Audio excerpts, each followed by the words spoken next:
Yo, what is poppin'? It's your boy Whiteout, and our brains are mysterious. That's right, our brains are wild. Like, how are some people so smart, and how are some people so beyond the opposite of smart that it's unfathomable? Where does this come from? Where do these smarts come from? Is it genetic? Is it not genetic? I don't even know what the difference is. Maybe I'm not on the smart side, and it doesn't matter. That's left for me to say. But you know what? You know what? We're going to learn about that today. That's right. Today we are watching What is Intelligence? Where does it begin? It's time to lock in, and it's time to get 1% smarter. Let's go. Humans are proud of a lot of things, from particle accelerators to poetry to Pokemon. All of them made possible Fair. because of something humans value extremely highly: intelligence. We think of intelligence as a trait, like height or strength, but when we try to define it, things get fuzzy. In a nutshell, intelligence is a mechanism to solve problems, especially the problem of staying alive, which involves finding food and shelter, fighting sexual competitors, or fleeing from predators. Intelligence is not a single thing. It includes the ability to gather knowledge, to learn, be creative, form strategies, or engage in critical thinking. It manifests itself in a huge variety of behaviors, from hardwired or instinct-like reactions to different degrees of learning to some sort of awareness. But not all scientists agree where it begins or what even should count as intelligence. To make this even more complicated, intelligence is also connected to consciousness, since awareness is helpful for problem solving. But we're exploring consciousness in other videos, so today we'll leave it aside. Okay, intelligence isn't exactly clear-cut, so maybe we can think of it as more like a flexible set of skills, a toolbox. Basic tools. The most basic tools in the intelligence toolbox are the ability to gather information, to save it, and to use it to learn. Information about the world is gathered through senses such as vision, sound, smell, touch, or taste, and helps us navigate and react to the external world appropriately. But living things also need to keep track of the state of their own bodies, monitoring things like hunger and fatigue. Information is the basis of action for all living things, and without it, you're at the mercy of your surroundings, unable to react appropriately or flexibly. Information is much more powerful if we can keep and save it. So the second tool is memory. Memory is the ability to save and recall information so a living being doesn't have to start from scratch every time it perceives something relevant. Memories can be about events, places, and associations, but also behaviors like hunting or foraging methods. Some of these, like flying, have to be repeated over and over until they're mastered. This is what we call learning, the process of putting together a sequence of thoughts or actions. Basically a string of repeatable behaviors that can be varied and adapted. These three tools enable seemingly stupid creatures to act in surprisingly intelligent ways. The acellular slime mold, which is basically just a single huge slimy cell, shows behavior similar to an animal with a simple brain. When put in a maze with food at one end, the slime mold explores its surroundings and marks its path with slime trails, sort of smearing memories on the ground. As it continues exploring, it avoids the marked pathways and finds its way to the food.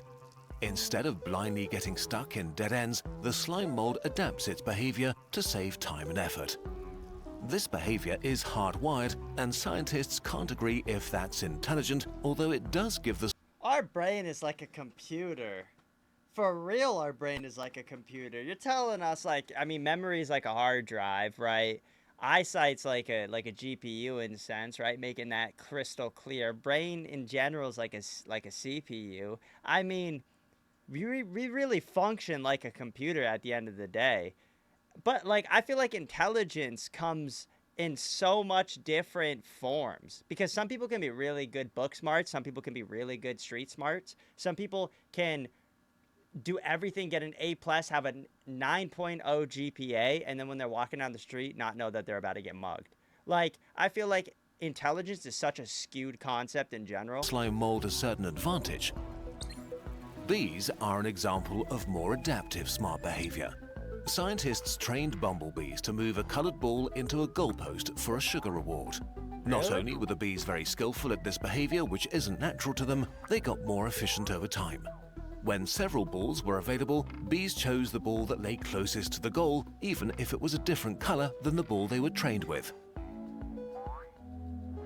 For more challenging problems, we need even more flexibility. Fancier tools. Building on the basic tools, more complex animals have a wider range of problems they can solve. They can memorize all kinds of associations, connections, and mechanical tricks. We'll call this tool the Library of Knowledge. Take raccoons. Their favorite kind of food is human food. Their approach to getting hold of such treats depends upon an assortment of theoretical and practical skills that makes them master burglars. Dude, raccoons are so dope. Have you ever seen raccoon videos? I know a lot of people actually like own raccoon as pets. Maybe not a lot of people, but I know a few people at least that do, that I've seen online. And they're like the cutest little things. To open windows or pick locks. In a Pick study, locks? raccoons were given boxes secured with different kinds of locks, like latches, bolts, plugs, or push bars. They needed less than 10 attempts to figure out how to open each box, even when different locks were put together into increasingly difficult combinations that had to be solved in the right order and with different amounts of strength.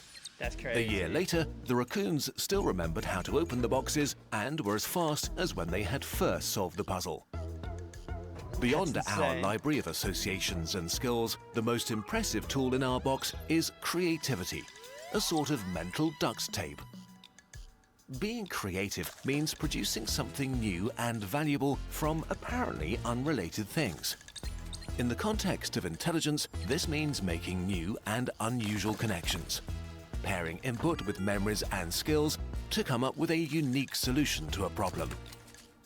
In another raccoon study, researchers showed the animals that by dropping pebbles into a water tank, they could raise the water level enough to reach a marshmallow floating at the top. One raccoon came up with a much better solution. It tipped the tub over. Another Smart. facet of creativity Smart. is applying a new resource to a task, physical tools. Like Okay, that makes primates that sense. use sticks to fish for termites in trees, or some octopuses which assemble collected coconut shells around themselves as a sort of portable armor to hide from enemies. Ooh, Collecting materials for later use is connected to an even more advanced dimension of problem solving, planning. Planning Wow. means considering the activities required for a desired goal and putting them together in a plan. When unforeseen circumstances and new possibilities present themselves, they need to be assessed according to whether they match the plan or not. It's like when squirrels get acorns for the hibernation time. They're like, oh, it's going to get cold out here. Let's stock up on some acornage. I mean, squirrels are geniuses. If anybody's ever seen that Mark Rober video with all the squirrels, it's a fire video. But, like, they're smart, and they overcome obstacles very quick. I mean, at least in the video it looked quick, but in reality, I mean, still, it's like they overcame that stuff extremely well. An example of this intelligent behavior is hoarding food to eat it later. This is an instinctive behavior in squirrels. But even though hiding food comes instinctively to them, they still need to use advanced thinking skills to make the best decisions. I just said that. Squirrels examine every nut and weigh the time and effort it would take to hide it against the benefits they would get from each one. I didn't know all Damaged that, but... or low-fat nuts are eaten right away, while nuts that still need to ripen go on the stockpile. Squirrels also pretend to bury nuts when they feel watched. These empty caches Valid. distract rivals from their real treasure. This is pretty advanced strategizing because to make a plan to distract someone else, you first have to be aware that there are others like you that want the same things. The more complex the problem, the more tools are needed in combination to solve it. So the more tools there are, the more flexibility a being has to solve the challenges life throws at them.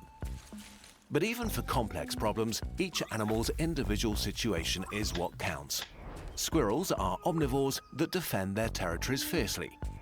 For them, it makes sense to remember where there's food in different locations and trick their enemies to improve their chances of survival. Sheep don't have any such refined tricks up their sleeve, but they don't need to. They are grazers and live in flocks. The skills relevant to them are social. They recognize and remember many different sheep and even humans for years, a completely different skill. Evolving and retaining a complex set of mental abilities they might never use would be a waste of resources for them. Humans went the opposite way and invested in an unusually diverse intelligence toolkit.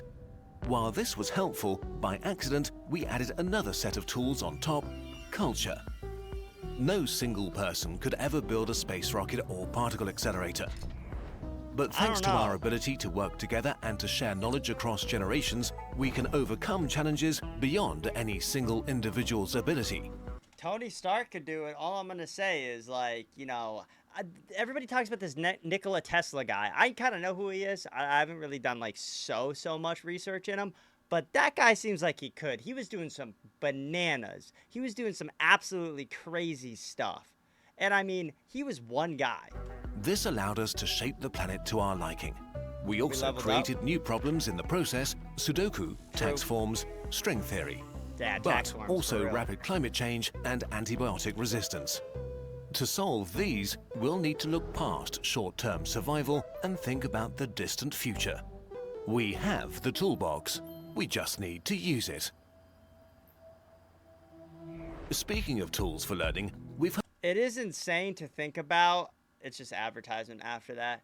It's insane to think about how far, like, the human brain has gone. But, like, even just thinking about, like, little, like, animal brains and little insect brains, like, they work. They work in a complete different way from us, but they work. And it's like you never understand that. Just like they look at you and they never understand you. Like, they just see you as a threat, and sometimes you see them as a threat. Like a spider?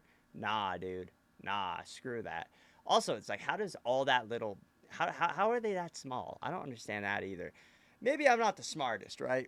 But I'm not willing to not be. You know what I'm saying? You know what I'm saying? I could be the smartest. Maybe I don't know. My camera just... All right, my camera memory looks like it's dead. Looks like it got filled up. So thank you guys for watching. If you guys haven't already, make sure you absolutely smash that like button. Honestly, it's pretty cringy if you haven't. I mean, I'm not upset with you, but like, come on, you trying to get smart out here? That's what I thought. So if you want to get smart, do me a favor and hit that subscribe button, because if you haven't, what are you doing, bro? Just subscribe, join the Whiteout Army. Thank you guys so much, though, and I will see you all in the next video. Peace.